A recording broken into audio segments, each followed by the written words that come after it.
Okay case ஒரு prank பண்ணுவோம், wait பண்ணுங்க. தீபக் டீம் முடிச்சுட்டு வரட்டும்.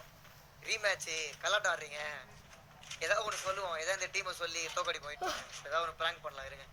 டார்க் வந்து இந்த மாதிரி பண்ணிட்டான், ஹேக் யூஸ் பண்ணிட்டான் டார்க், அந்த மாதிரி சொல்லலாம். சரியா? ஒரு ஸ்னைப்பர் பிளேயர் இருக்கணும்னு சொல்லி பிராங்க் பண்ணலாம். இருங்க. முதல்ல அதுக்கு அவனுக்கு ஜெயிக்கணும் கேஸ், அதை ஞாபகம் வச்சுங்க. சரியா? முதல்ல அதுக்கு அவனுக்கு ஜெயிக்கணும்.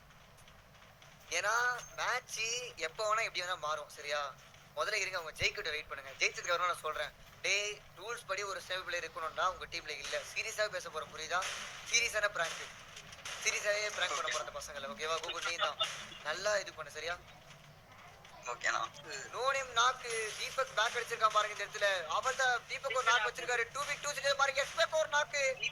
தீபக் ஒரு வெறித்தனமான கேம் பிளே. அகைன் பத்தின ஒரு நாக்கு. இப்போ அங்க இருக்குது ஸ்னைப்பர் பிளேயர் மட்டும் தான். மேட்ச் பாத்தீங்கன்னா ஒன்சரா மாறி மேட்ச் பத்தின ஃபைனல்ஸ் வின் பண்ணிருக்கான் தீபக். கோடு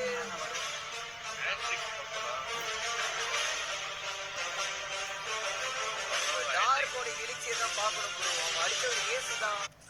ஓகே, நம்ம தீபக் ப்ரோ கூப்பிட்டு கேட்போம் என்ன சொல்றாரு அப்படின்ட்டு. சொல்லுங்க தீபக் ப்ரோ. கேக்குதாண்ணா?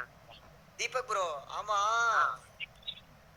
ஆக்சுவலி இந்த மேட்ச் வந்து இது பண்ண முடியாது இப்போ. சாரி ப்ரோ, நான் ப்ரோ சொல்றேன். கணக்கிட முடியாது. இல்ல நான் வந்து இல்ல இருக்கோல நான் வந்து காமன் மேன் தீபக், கரெக்டா பேசுவேன். அதாவது நான் ரூல்ஸ் அப்ப என்ன சொன்னேன் உன்கிட்ட? என்ன சொன்னேன்? ரூல்ஸ் அப்போ ஒரு ஸ்னைப்பர் பிளேயர் டீம்ல கண்டிப்பா இருந்தாகணும்னு சொன்னேன். நீங்க 4 பேர் இப்படி ஷாட் எடுத்து போவீங்க. கண்டிப்பா இருந்தாகணும். நான் உனக்கு சீசன் 4லயே சொல்லியாச்சு இது உன்கிட்ட. ஒரு ஸ்னைப்பர் பிளேயர் டீம்ல இருக்கணும்பா, உங்களுக்கு இது பண்ணா ஒரு ஸ்னைப்பர் பிளேயர் கண்டிப்பா இருந்தாலும் சொன்னா இல்லையா? 2 ஸ்னைப்பர் பிளேயர் தான் வெச்சு கூடாதுன்னு சொன்னேன். ஒரு ஸ்னைப்பர் பிளேயர் கண்டிப்பா இருக்கணும், புரியுதா உனக்கு? ப்ரோ அது ஆப்ஷனல் தானே ப்ரோ. ஆப்ஷன் எல்லாம் கிடையாது. நீ எப்படி ஆப்ஷனல் சொல்லுங்க 2 பேரும் உட்கார்ந்துட்டு? ப்ரோ அது நம்ம ப்ரோ ஸ்னைப்பர் பிளேயர் இருக்கலாம் ப்ரோ, ஆனா ஒருத்தர் தான் இருக்கணும். அது நான் ரூல்ஸ் சொல்லும்போது ப்ரோ நாங்க போய் லைவே பாத்துட்டு வந்தோம். லைவ்ல என்ன சொல்லிருக்கேன், ஒரு ஸ்னைப்பர் பிளேயர் டீம்ல கண்டிப்பா இருக்கணும். நீ 2 ஸ்னைப்பர் தான் இருக்கு. டேய் தம்பி, நான் பேசிட்டு இருக்கேனா நீ புரியுதா உனக்கு? இந்த மேட்ச் வந்து வேலிட் கிடையாது, புரியுதா? அதே மாதிரி போன செமி ஃபைனல் வேலிட் கிடையாது. நாங்க இது ஃபைனல்ஸ் தான் கிராஸ் ஃபைனல் இது பண்ணோம் ப்ரோ. நீ அப்ப செமி ஃபைனலே சொல்லிரலாம். நாங்க ஃபைனல்ஸ்ல தான் யோசிச்சு பாக்குறேன் நான் என்னடா சொன்னேன் அப்படினு. கோகுல் போய் லைவ் போய் செக் பண்ணிட்டு வரா.